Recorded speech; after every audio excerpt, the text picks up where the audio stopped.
Security Nightmares with Ron and Frank.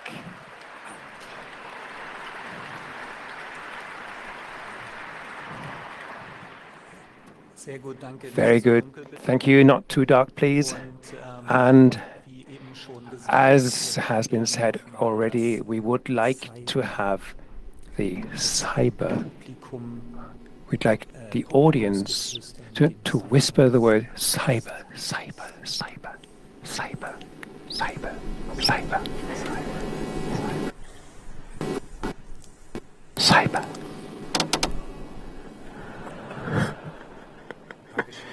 Thank you. Thanks a lot. Right. Now, this is the 20th edition in decimal anniversary.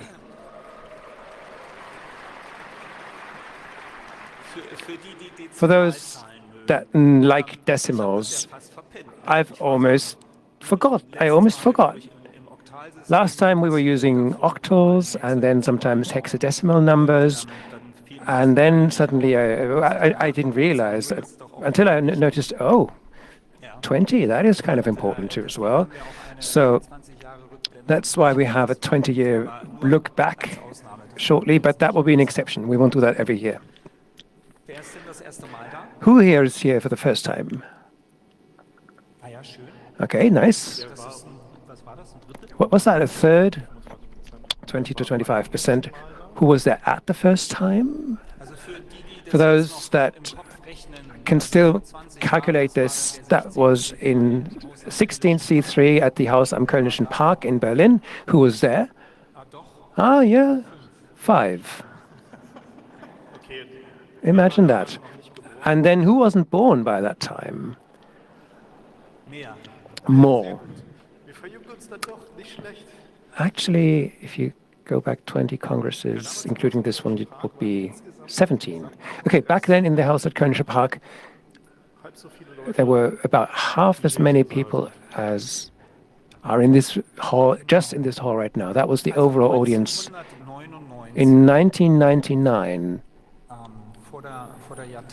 before the turn of the millennium, that was the first time we used the NNC3 acronym or acronym, and the second event and the Haus am Kölnischen Park in Berlin.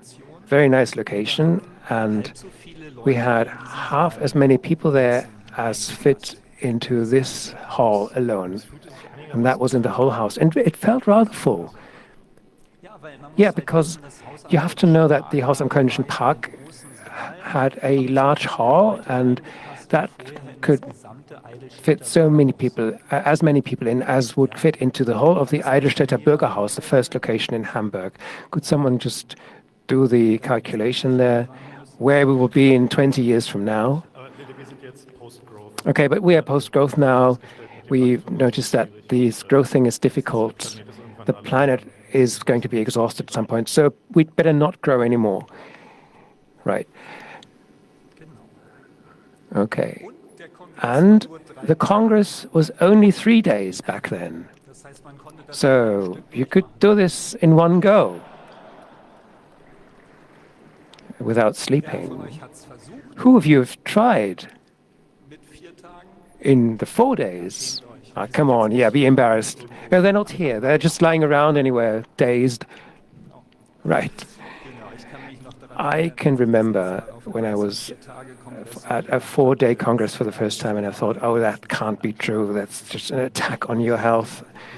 Yeah, I think this correlation, we went to 4 days and the cert grew massively. I think that is no coincidence. But at the end, it's good, right? 4 days.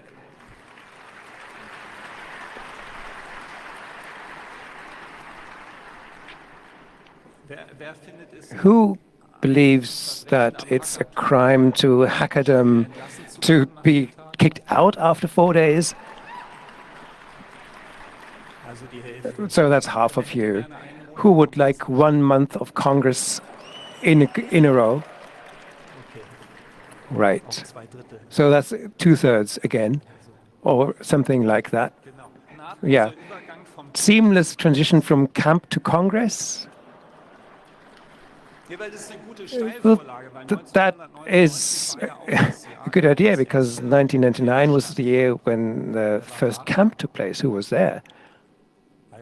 Ah, yeah, 5. Again. Right.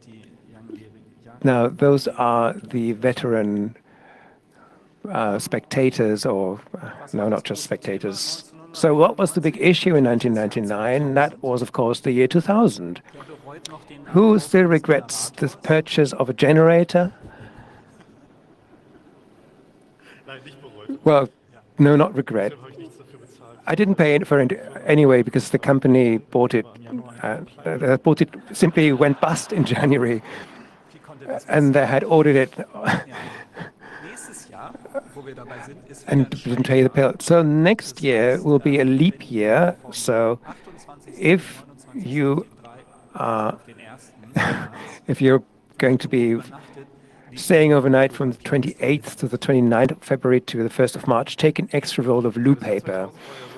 Yeah, the year 2000 was one of the first topics where this dependency of IT kind of entered the public conscience because of that panic.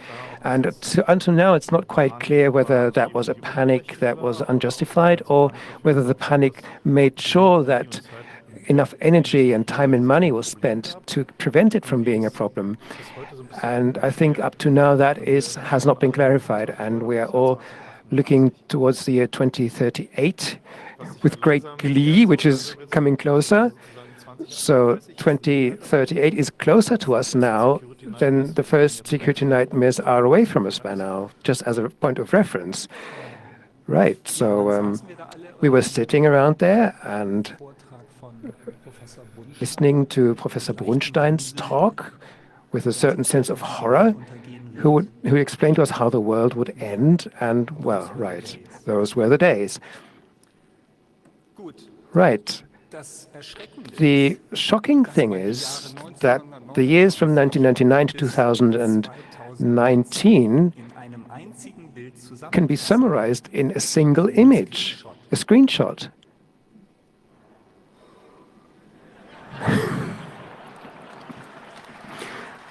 Warning, the document you're opening contains macros or customizations. Some macros may contain viruses that could harm your computer. If you're sure this document is from a trusted source, click Enable Macros. If you're not sure what to prevent any macros, click Disable Macros. When we prepared, we were kind of miffed by the fact that in those 20 years we haven't had any real progress on this front. What we had is massively this year was several ransomware attacks, which for the largest part still are transported via Office macros as a transport vector. And that was not any different in 1999. In between, it was a bit less, but by now we're back at the very same issue. And we have to ask, is this humanity actually capable of learning?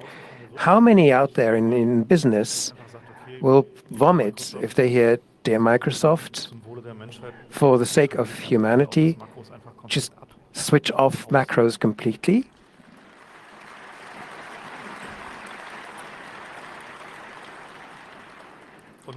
And the problem with that is probably quite a few bullshit business would break. All this reporting sheets and those 400 megabyte Excel documents that large corporations are run with. It's not a joke. Living Excel documents, they change, which change when you put something in, and 15 sheets along, something else changes. You have to react to that. So that's not a rare experience out there. So if you think if those were all gone, not too many people will die, I think. Although I don't know. Hospitals maybe have Office macros too. So people those might only die later or something. Yeah. So you shouldn't make too many jokes there. Oh, come on. Kick them while they're down.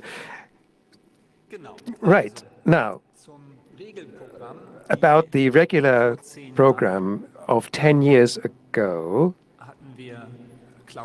that's a regular issue. 10 years ago, we were talking about cloudy computing and thought that malware and the cloud would converge. And who of you have seen this become a reality? Yeah, 8. The message was, I think, that a lot of malware would be migrating into the cloud, and the cloud in its perhaps non-security would become a problem. But in fact, I think we've observed something else. It looks a bit like if only the cloud is the thing that can be defended, or at least many try to create that impression. Right. Well, on the other hand, all those antivirus snake oil things went into the cloud. They are now all selling cloud antivirus, and they all are selling cloud everything, cloud everything. Yeah, hypervisor rootkits is something that we announced at the time. We just had debated this for a while. How did we actually reach that impression? And we then found that, yes, of course, they exist. There are some toolkits with which you can break out of those hypervisor frameworks, but in the wild, they are quite rarely used because the necessity of such a hugely elegant solution simply isn't there, because the thing that's within those virtual machines is so bad that it simply is not worth the effort to go through that go that long way, and that's how wrong you can be. So realistic assumptions about software quality, I think we've learned that shitty security nightmares never turned into reality. That's right. So the question is, if Office macros would no longer be around, would we have this instead? This, the search engine user profile obfuscation. The idea here was that you were sitting in front of your search engine and asking one question after the other, and that, of course, is every question to Google is an answer to Google. That was the motto. And so how do you obfuscate yourself? And I have to say, I haven't seen any plugins that simply is searching for Britney Spears in between or whatever is current at the time, something harmless. I think if you would search for Britney Spears these days, a bizarre fetish would be assumed. So that was 10 years ago, of course. That was the message then. Right. Street View was an issue 10 years ago. That burnt Germany so hard that Google now would rather not publish anything, and everyone else didn't take part either. My impression, but that's maybe just my filter bubble, my impression is that everyone's kind of regretting this, that everything is just rotting there in Street View and nothing's updated. Well, actually, I think that is quite interesting. This is a kind of living archaeology. You can see how it looked like a few years ago, what has changed since then. Well, right. The problem is that Street View by then was state of the art, and these days we have, when we looked in preparation, current aerial imagery. The platforms have a 10-centimeter resolution, so you're not quite there with reading number plates yet, but not that far either. And what is actually fascinating here is, I think it was this year that we had the discussion, what's it like about aerial images? They are always getting better. And I think Bing started this, how did they call it? Bird view? And Apple is calling it flyover or something. And they really have good data there, and nothing is pixelated. At least I didn't find anything. And this outcry that went through Germany back then, I have to pixelate my house, that seems to have, through those aerial images, that just seems to have evaporated. Did we have anything? I think that has two reasons. The one reason is, with aerial images, you have the top view, maybe a bit of a side view, but you can't really read writings, no number plates. You can't really recognize faces that way.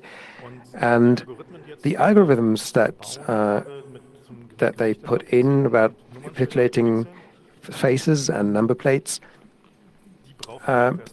they do need some time to get there.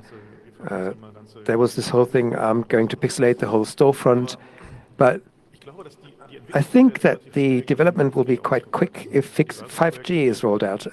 Yeah, there are devices that say, okay, 5G, huge bandwidth, we can put in this 360 degrees cameras and put them on taxis or bin collecting trucks and have a live update of Street View. They're just streamed out via 5G and then paste it there. And of course, then we will need those algorithms to pixelate images because of data protection and paste to pixelate faces. And that opens interesting perspectives because with your storefront, if you don't want to be in that live stream, you have to take the font that is used for number plates and set up your storefront with that, and that will automatically get pixelated, and that will then lead to number plate wallpaper that you paste to your house, perhaps, to make it disappear. And clearly, it's not over yet. The issue has just been dormant. The live Street View thing will come, and the aerial images are one pathway that they are sneaking in now. The flash mob renters and our bot herders, the botnet defense federal care people, that was just an announcement at the time. So that was botfrei.de. Botfree.de was started just a year later, and the reason, of course, was that that was the year of the Configure virus, and we were told that 5% of business PCs are infected, and Germany was on the second on rank 2 of countries with the most botnet infections. And then things were done, and a few years later, Germany was out of the top 10, and until now, it isn't in the top 10 now either. So the whole thing was kind of scaled down. And the interesting thing is that Japan last year, in Japan, the government authorized itself to scan for IoTs, and they started this year, I think. I haven't seen any results yet. I assume that they are trying to catch people that have bad passwords with IoT devices and contact these people, as we've seen with infected systems. So I think next year we'll have an update on that. Yeah, we already had that topic back then. It was about intelligent electrical meters, the discussion of the conflict between the environment and data protection. The question is, if we want to save the planet, is it justified to implement a surveillance state kind of initiative? Do we need that in order to comply with environmental regulations that are important? And the societal movements that are advocating for that kind of thing might have to have a stronger discussion or a more focused discussion on this topic. If you look at the political spectrum on the green part of this, so the environmental parties, they may not hold the data privacy aspect in as high a regard if the trade-off is against the environmental issues that we're looking at. So this is a topic that we will have to discuss some more in the coming years, and there will be it will be hard to find a consensus in that regard. If we're still worried about the very data protection aspects for the citizen. We had malware with update cycles of weeks or 1 week back then. We're down to the question of an hour or sometimes even less. This is good progress, obviously. We thought that the electronic health insurance card is dead. You may want to just have a look at the talk at the Congress this year. There was a talk on the electronic health insurance card, and build your own opinion on that.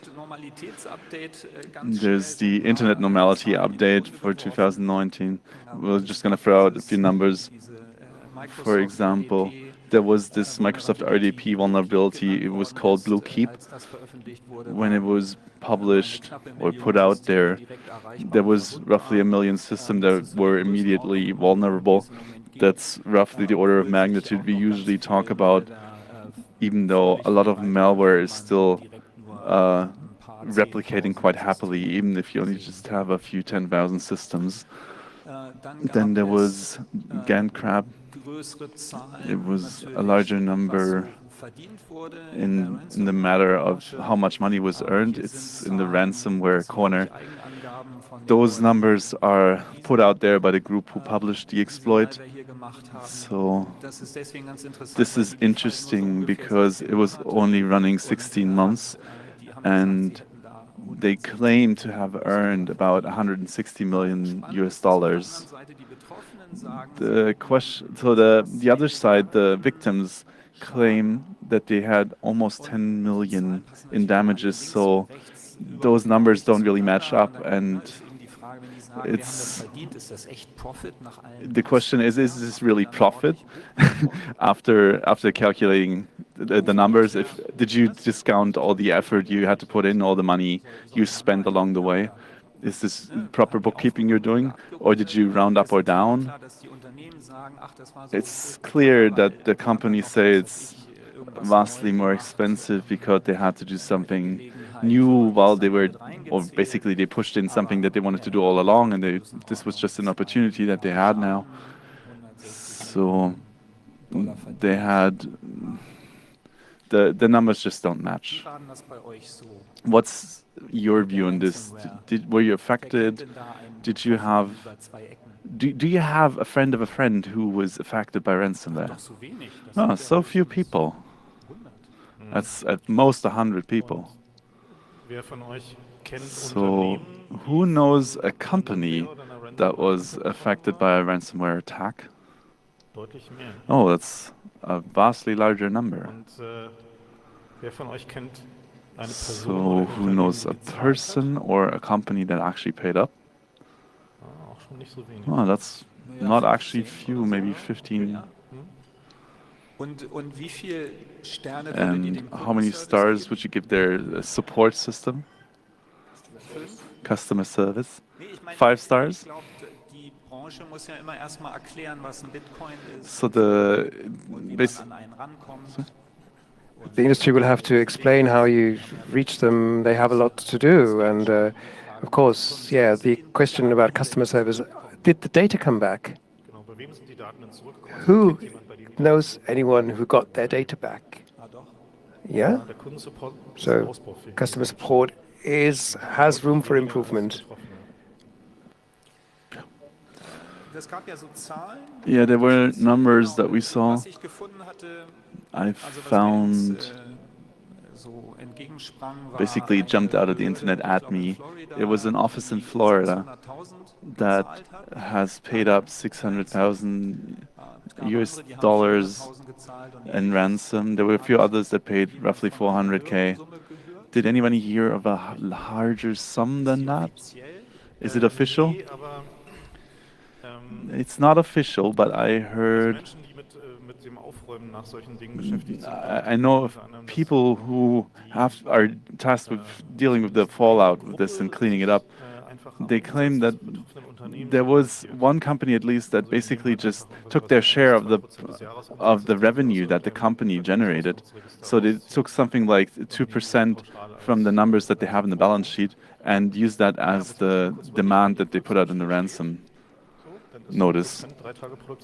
So if you think about it, if you have an outage in production and it lasts for a day, then maybe that's roughly a percent in cost that they incur or lost revenue. So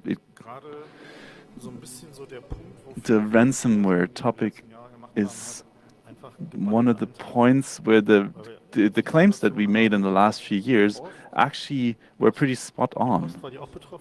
Was the mail actually affected too?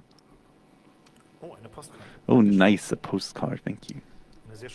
A very nice postcard. Time travel is not a crime. Yeah, we'll talk about that later. This, these ransomware attack, not all of it is ransomware. Some of it is actually targeted attacks on companies where it's then spreading out. They're looking for the weakest point in the company. They attack that spot. For example, something that sends parcels or something, and for example, you kill that fulfillment position, or maybe it's the finances.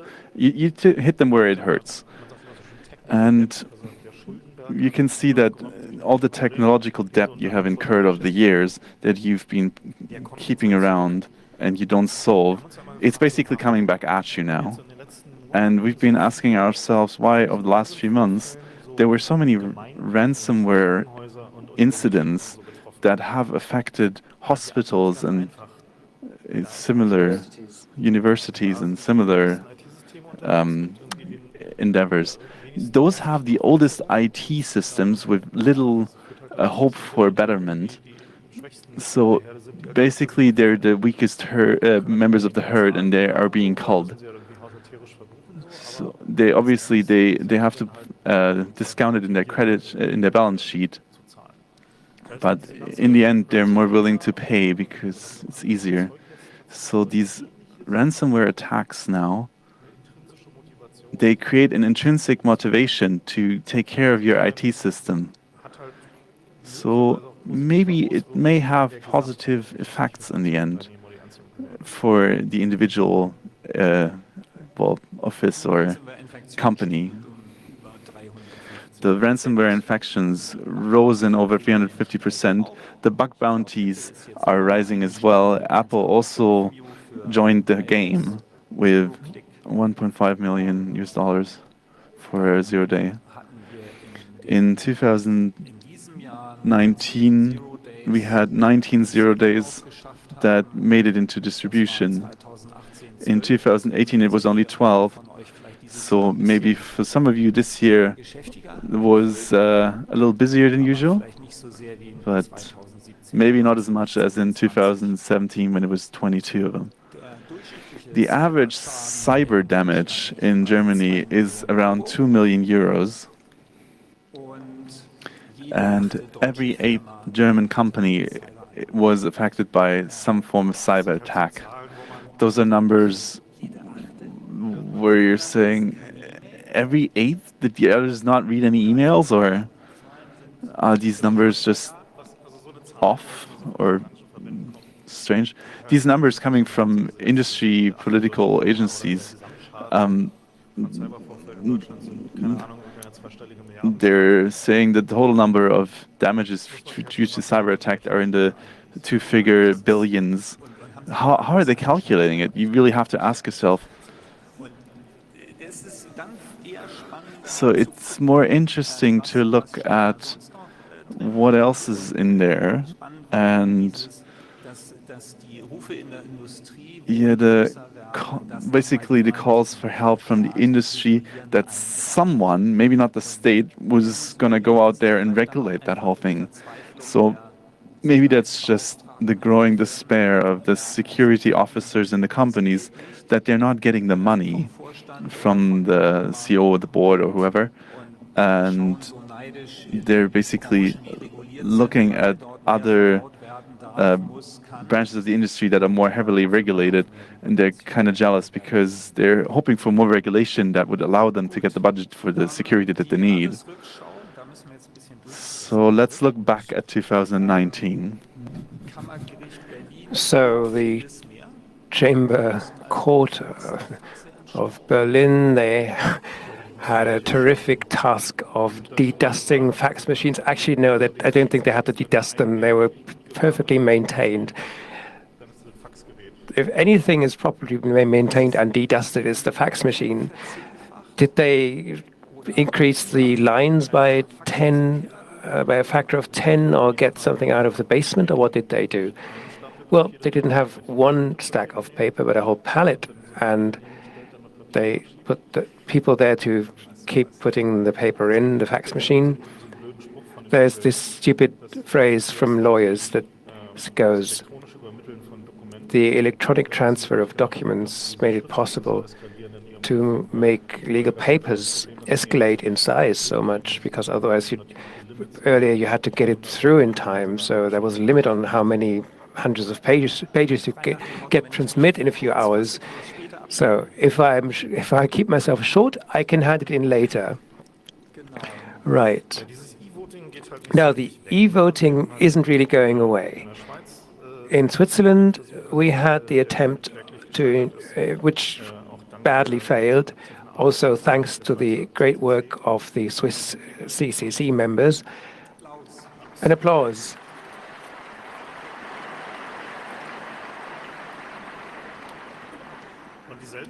And the same company, that was the Spanish company Skytel, then, well, they are these zombies. They just don't go away. They do this web server-based e-voting, and the German Social Democrats were enticed to do that when they asked their members who should lead them this year, who should be the next leader. We criticized it heavily, and they always responded, come on, it's not just a real election, it's just a survey of members' opinions, which the party will then implement. And that won't go away. They will go on zombieing around, and the question now will have to be asked. One of our predictions is becoming true. If you have digital votes, how can you prove that the election has been tampered with? And we've seen this in Bolivia. In Bolivia, yes. The president was voted out because they ran an election with a digital system, and someone said this election was tampered with. There was electoral fraud, and no one was able to say, no, there wasn't. It was impossible. You could only determine that the system was as broken as all the other digital systems, and that narrative of we know that there's been fraud came about. So as soon as you have digital voting and someone later says electoral fraud, you've lost. Yeah. And then this fascinating topic with those ring cameras, the issue of password quality and software vulnerabilities, but much more exciting was what happened in the US, where there was this unholy alliance between police forces, local forces, and the makers, if I understood it correctly. And you are being made to give the police access to cameras, to your own cameras. And I think what can be foreseen here is that this will be an issue of social pressure. We have these neighbor associations in the better off American suburbs, and there are rules there how you should keep your house and garden intact in order to not degrade the value of the other houses in the neighborhood. So don't have your lawn grow any longer, because that will degrade the value of the surrounding houses, and that's not on. And it's completely foreseeable that soon we'll reach a state that these people say, oh, come on, we are a ring neighborhood, we all have these cameras, and they will all be linked up to the local police department. And you can then imagine the Black Mirror scenarios that will come from that. Someone runs away, and then the cameras in the neighborhood will watch if that face is picked up somewhere, and so on. So the cameras that stream directly to the cloud, that is a phenomenon that we should really keep in mind. We've been warning about this for many years, and now it is really happening.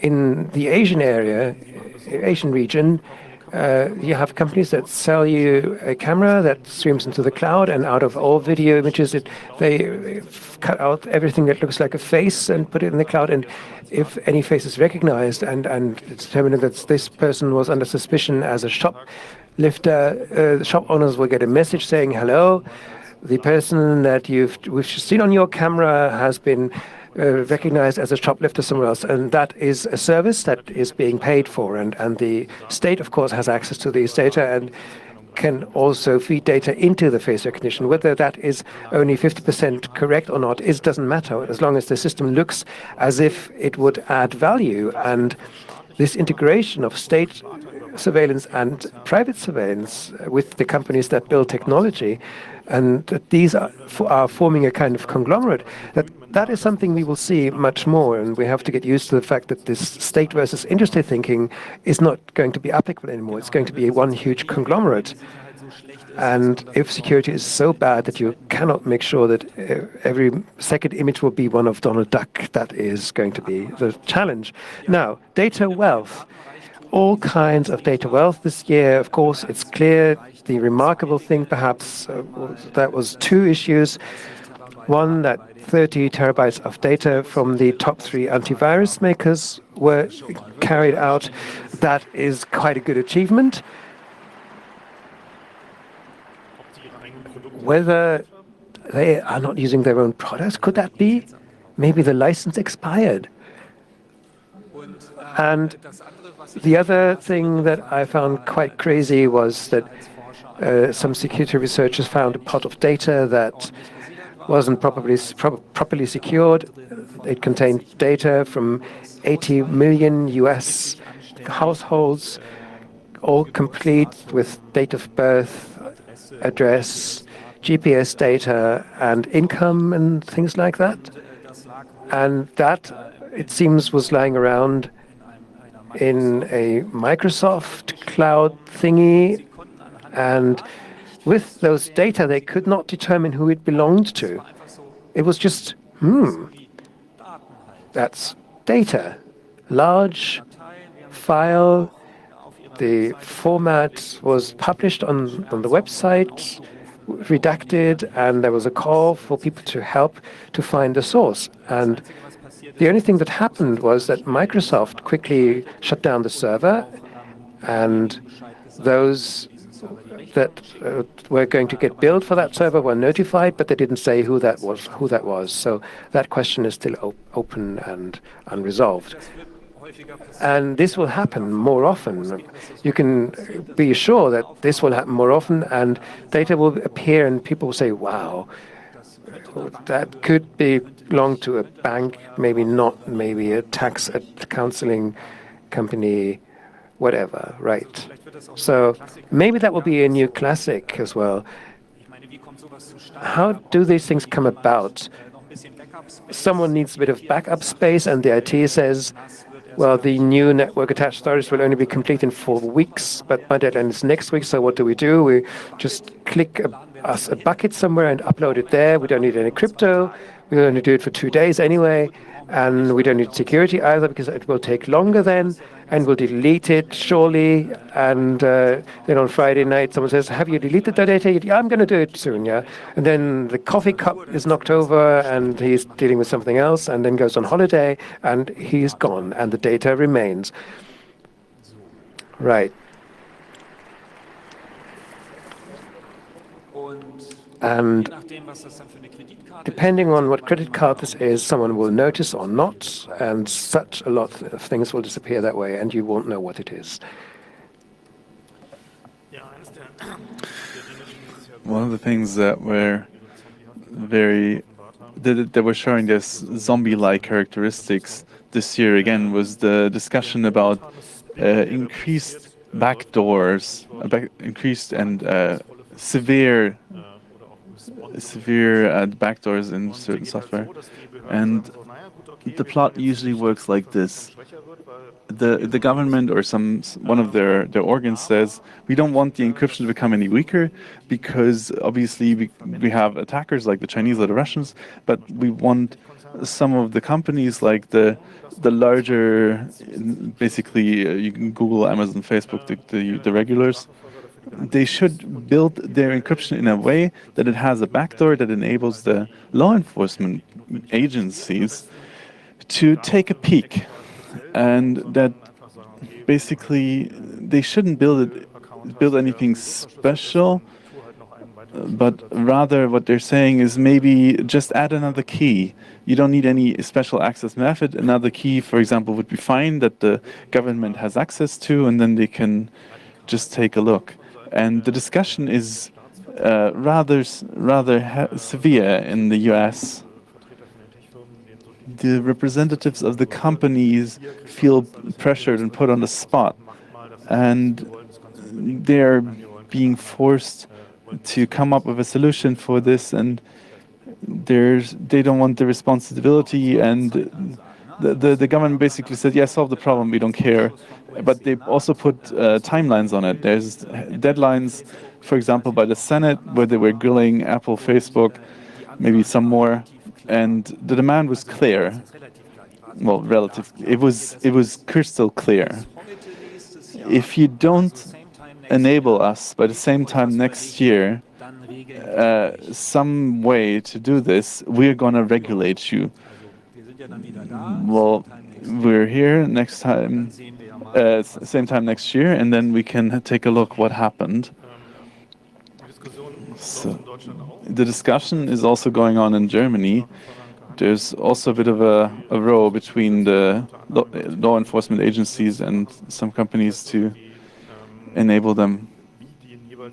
And it is not so much a matter of what it looks like in the specific countries. It will be a little different. For example, if you have a chat, then they should, for example, put in a ghost participant in the chat who will just read and whose key will be added to the conversation so they can later on look at what was said.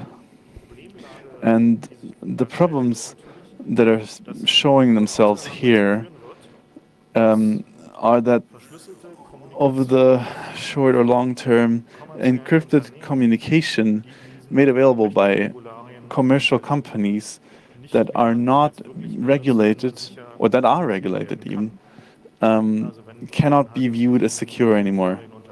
If they submit to this kind of regulation, for example, Apple, Google, whatever, and they have so many million users that are being affected by this, then these companies are not actually allowed anymore by law to create actually secure encryption.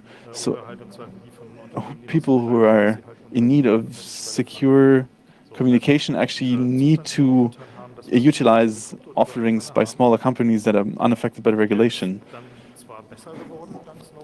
And the issue is basically the state is not happy with the state as it is, even after the leaks made available by Snowden that showed us what happened.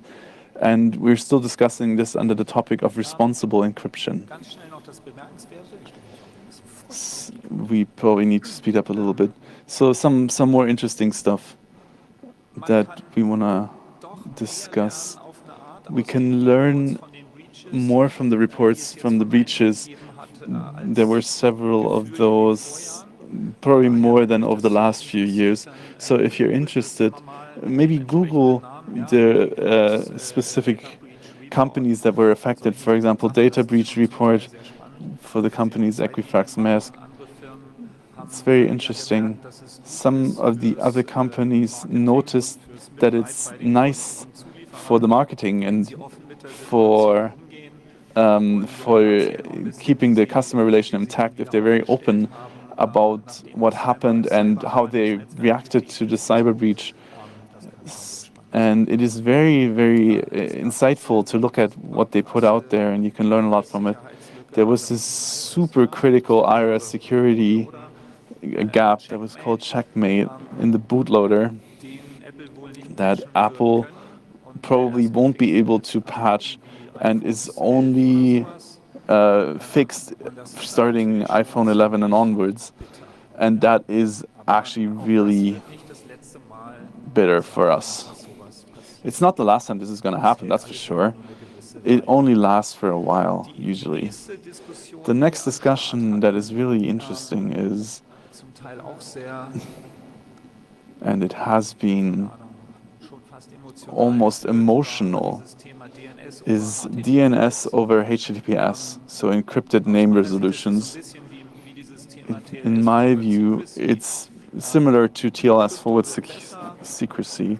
Crypto is becoming better, well, even communication as a whole, the transmission of data, encryption. A lot of people say, yeah, well, that's annoying. I have to buy something new in order to take a peek, and I need it for my security. And some people say they need the money in order to support their business model to sell the data, which may, for example, for DNS be quite relevant for the ISPs in the US. In Germany, it's not allowed, at least the telcos aren't allowed. But yeah, well, for enterprises, it's more of a nuisance. They can sort of adjust their way of working and put out a better method of distributing software, or have policies in place, or some other method. But the companies that are really affected by this are the data traders, and some other ones that are pissed off about this are the companies, the governments that want to listen in on the conversations.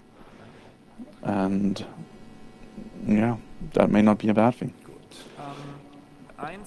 So I want to throw in just for a little bit, the first recall of a piece of medical security gadget, basically.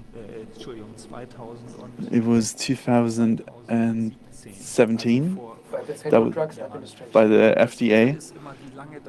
It's crazy how long this takes. So this particular radio insulin pump, where we only had a voluntary recall, the security researchers had to be persistent about this for 2.5 years in order to put pressure on them to get the FDA to do it. And this is only the tip of the iceberg. We really don't know what's out there that should really be recalled because it's unsecure.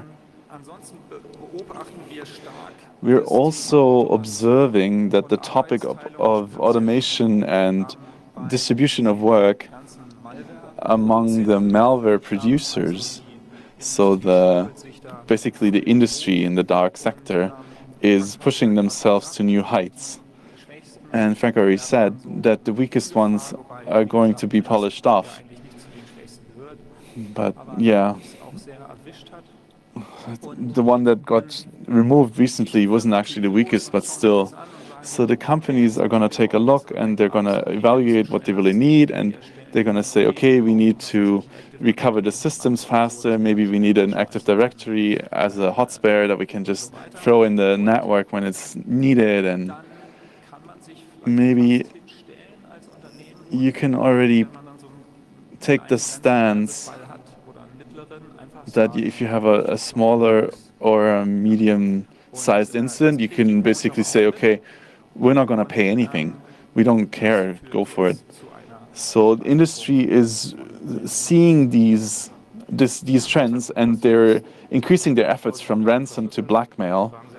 So basically, before they encrypt them, they're taking the data out, and they're not just saying, if you want your data back, if you want it, you need to pay us X amount of bitcoins.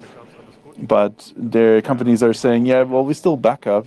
We don't care. And then the ransomware folks are just going to say, yeah, we also have your backups. And maybe other people are interested in what you have in your backups. So what they're doing is basically a torture by 1,000 cuts, where the affected company it gets to the point where they're saying maybe it might actually be better to pay up instead of being hurt anymore. It's a rather traditional model of doing business, but it's coming back in this new way that we're seeing in the ransomware sector. So we're gonna just skip this. Yeah, stealing metadata. Interesting is there are now products with more than one backdoor, because during production of the product, more than one person was involved, or agency, actor maybe, that all put in a backdoor. So there are several companies involved in the production chain or in the development life cycle, for example, the hardware companies, the software, all of them are leaving their own trace in there, their own scent even. There are, for example, Chinese companies that are trying to they put out these IP cameras in the sub $50 range, which is a very nice entry gadgets, and there are hard-coded passwords in there, multiple of them, strange strings, a lot of it's a lot of entertainment for very few bucks. And yeah, along the production chain, it's very interesting to see who else was involved. This might be something you want to try out in your own hackerspace, where you use something from the sundry money and just buy one of these little gadgets and take a look what you can find. All right, now to the weather forecast. A short remark. Last year, we did already say that everything that can betray you will betray you. Everything will receive a chip. Everything will be given some memory and record things and will have a sensor. And there will be hardware that will record at which temperature you've charged the battery or did not charge the battery, and things like that, and whether it was too warm or too cold, and that surely someone will try to use against you by saying, no warranty, you are keeping things too warm, too cold. The battery went too cold, the classic with e-bikes, right? A modern e-bike would be left outside at minus 10 degrees and the bike would not work, and the maker would say, oh, come on, we can offer you a new one, but there's no guarantee anymore.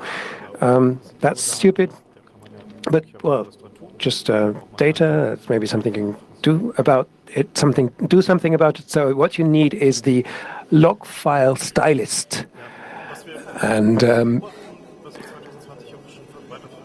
something that will become stronger is the distribution of the market into privacy business models. There will be the lower end, so the sectioning of the market, the Asian cheap business models that have never really heard about data protection or privacy. So they will give you the low prices and finance those by pre-made apps.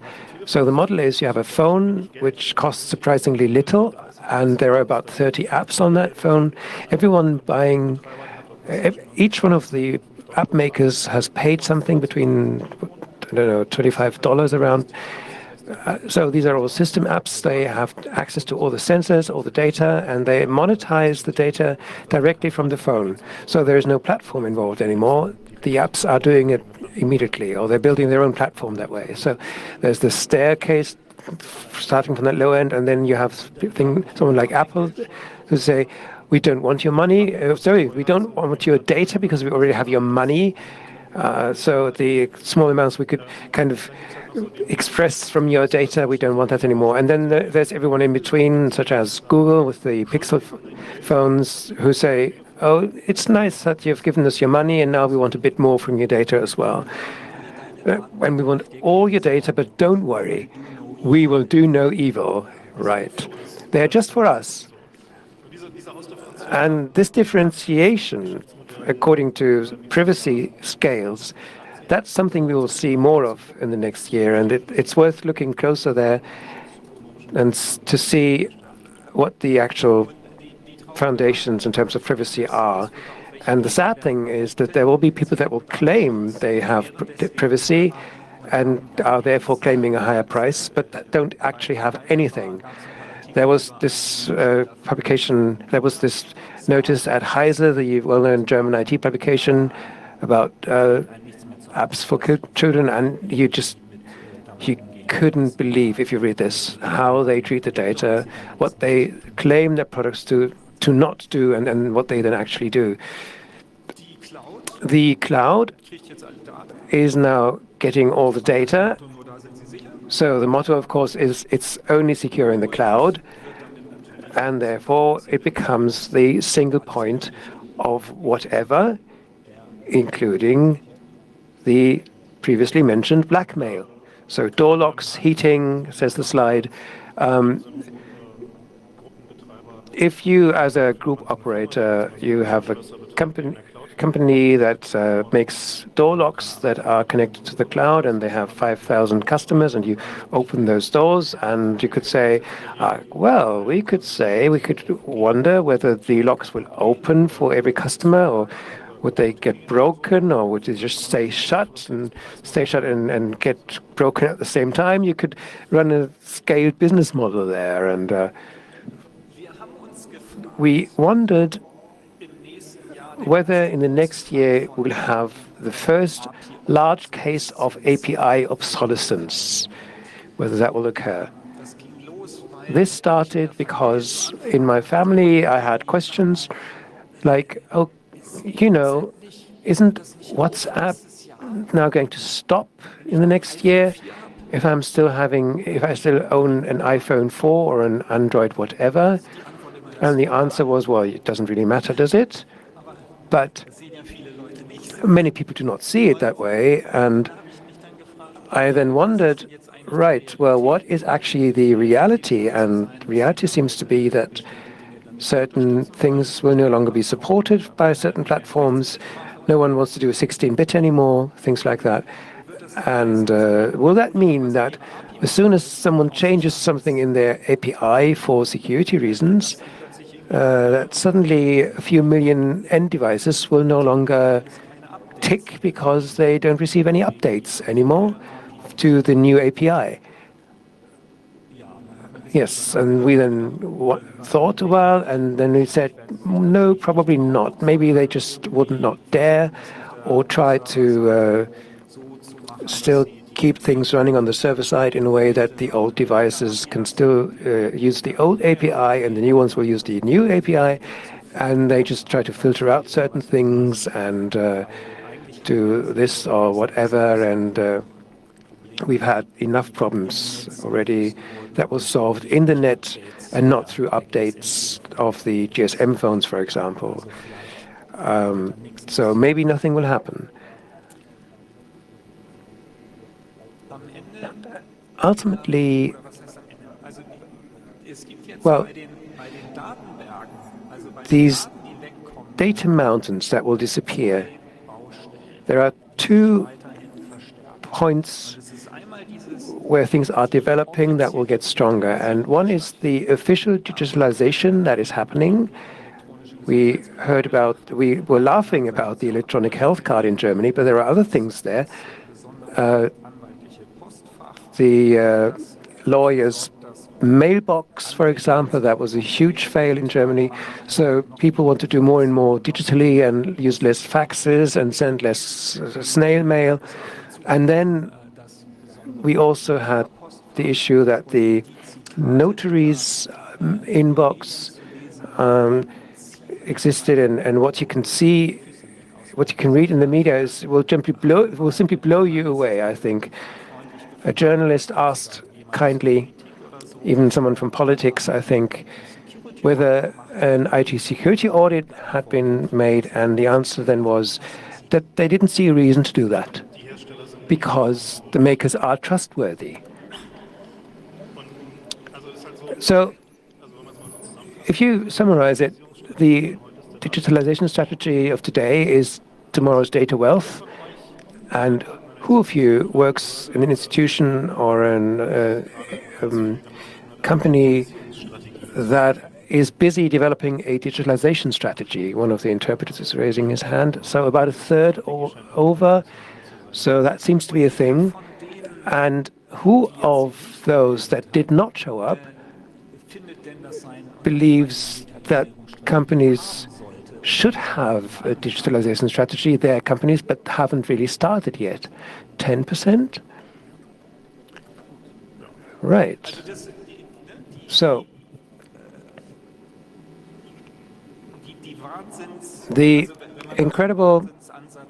if you have this incredible approach that we've just talked about, there is no reason to verify security, then the outcome will be inevitable. But the other side is the invisible data mountains of shadow digitalization.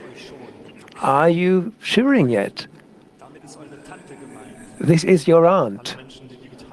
Everyone who's using digital devices without really knowing what they're doing and who still have your data and process it and share it and leave it somewhere. And this started with digital photography, where you take photos and photos and photos, and then you don't read them out, but you simply put them on some disk somewhere that you have lying around, and the disk suddenly is on the local network, and then suddenly, through a small mistake, it synchronizes to the cloud, and when it stays there, unless the makers change their business model, and the fact that storage is getting cheaper and cheaper. This is not just happening in the homes, but in companies too. More and more data is being stored and put somewhere, and people are not looking after the cleanup because, so there'll be unbelievable things coming together there. And if there is a dam breach in the data lake, nice, right?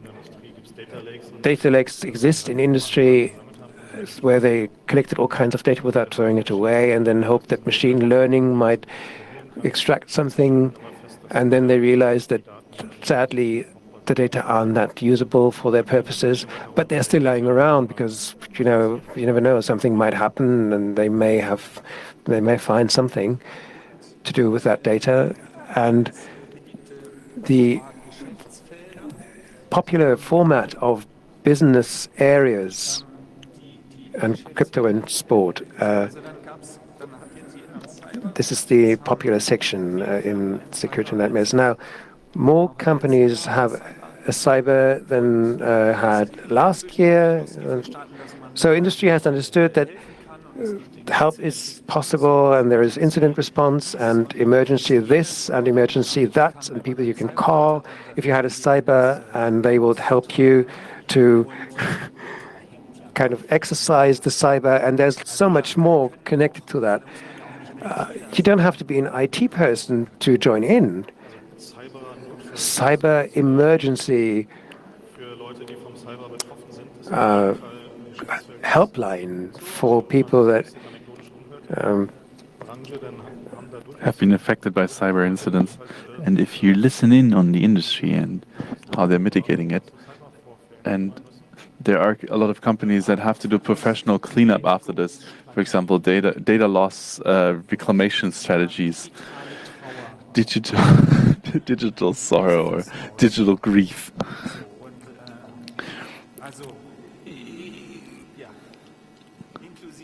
Including restructuring the whole mess afterwards. At Mask, they said, well, the IT was gone and the emails didn't work anymore, and then we just migrated to WhatsApp. So we were organizing ourselves over WhatsApp afterwards. And then we created groups there, and in the groups, we tried to keep the business running. And afterwards, we were actually wondering if this might actually be our new company structure. The WhatsApp group, maybe we don't even need to turn on the mail service anymore. They didn't say that anyone who wasn't in the WhatsApp group was terminated later on. So there's still a lot to watch out for in the future. And you also have the problem that how do you tell these kind of problems to the public? How do you spread the word? So there's no really good way to explain it to the layperson because it's just gotten too complex. You can try to find analogies that are so broad that they're not really fitting, and you could also try another way and look at it from another angle. If it looks like magic, maybe explain it like magic. So maybe do a fantasy novel. It has similar terminology, and you basically have you were breached by a ransom gang, and you could create a whole cyber fantasy about it. Demons have breached the outer ring of the castle. They could scale up the walls and go into our rooms, and we now need to find brave people to go into the dungeons and hunt the demons and purge them from the castle. So you need professional writers who make a living out of explaining this in a way that makes sense for other people, like fantasy and magic. So at dawn, you now have to slaughter more cyber geese, but only at the full moon. So Dan Kaminsky likes to say, data wants to lie to you. He wants you to be wrong. Data wants to lie to you, and not a lot of people have understood this, that their data lake is actually out to get them. And this is important to understand and to train yourself in realizing that there is distortion in your own data coming out of the sensors, out of the way you gather your data, from the sources that you use, and you have to train yourself to find these, to watch out for them. And it's basically the opposite of what happens today, where people are being told, yeah, there's great things in your data, and they're looking at the noise so long until they see a pattern in there, which is clearly bogus.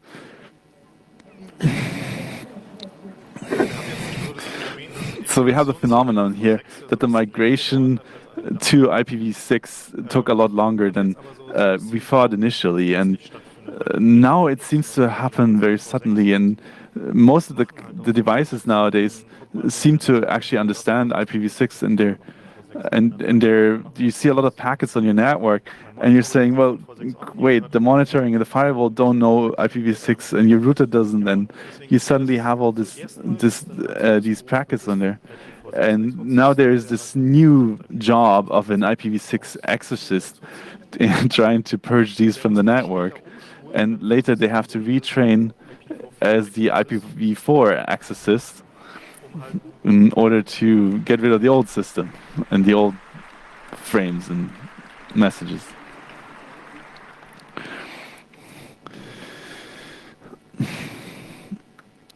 Turn around, I forgot to turn on the crypto. This is the thing. Did everybody understand by now that it's important to have crypto, to encrypt everything, that it doesn't work without cryptography, that it's necessary for basically everything? No one demands anymore that there shouldn't be any crypto. They usually just want a backdoor and an extra key. But the question is it actually on the whole time, or is it just there and not turned on, or if it's misconfigured, or does it have the wrong parameters, or maybe on some of the time or on some of the connections, or did your software update break it again, turn it off, or maybe fiddle with the parameters, or there's probably enough software out there that's trying to figure out if the cryptography is still on, and the question is, if yes, how many of them? And we think we really should do something for the IT security. Click on each attachment in each URL for science. We're usually saying you should watch out for it, and we're usually saying that the problem exists between chair and keyboard. But the problem is actually that the software is crap. Every software that I'm using these days should be able to send data via email, to not blow up your computer, to not put it out in the internet unencrypted. So the question, basically the message of saying don't click the attachment and don't click every URL, this is just victim blaming, and it's wrong, and we need to stop it now.